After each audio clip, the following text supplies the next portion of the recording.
MC Bourdin Direct, Magnien Président. On débusque les coups de com', les coups bas, les coups fourrés de la campagne. Nous commençons avec Benoît Paru, qui était mon invité hier matin et qui est l'un des porte-parole de François Fillon. Et qui est désormais porte-parole de François Fillon. C'est le mot désormais qui est important. Vous allez comprendre pourquoi. Benoît Paru était donc votre invité, Jean-Jacques.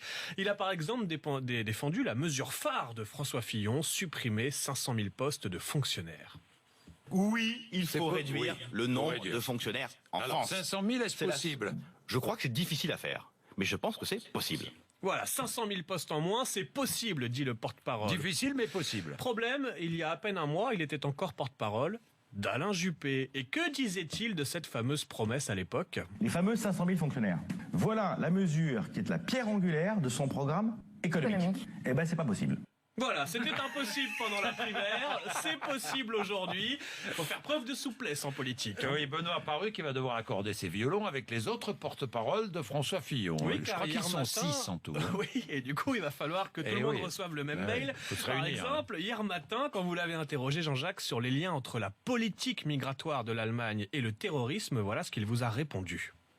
Ce n'est pas en pointant du doigt ce qu'a fait Angela Merkel qu'on trouvera des solutions. Qui plus est, le lien entre la politique migratoire et les attentats que nous avons vécus, ce lien n'a jamais été établi.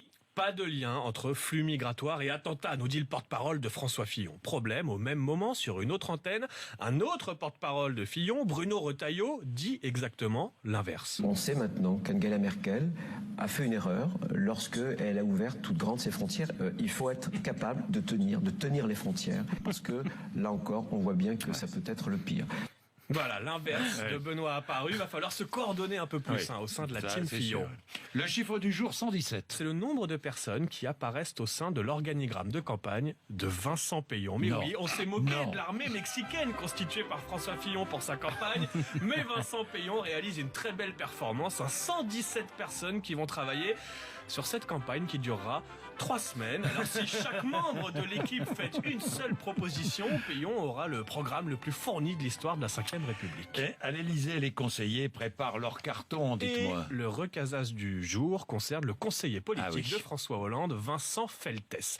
Vincent Feltès présente un beau palmarès ces dernières années. Battu au municipal à Bordeaux, écarté du groupe d'opposition à la mairie par ses propres troupes, les militants socialistes qui l'ont également empêché de se présenter aux législatives en Gironde. Bref, il fallait absolument trouver une porte de sortie pour ce conseiller de l'Élysée. Eh bien, soyez soulagés, rassurez-vous, c'est chose faite. Il vient d'être officiellement nommé maître à la Cour des comptes. L'annonce a été faite en Conseil des ministres hier matin.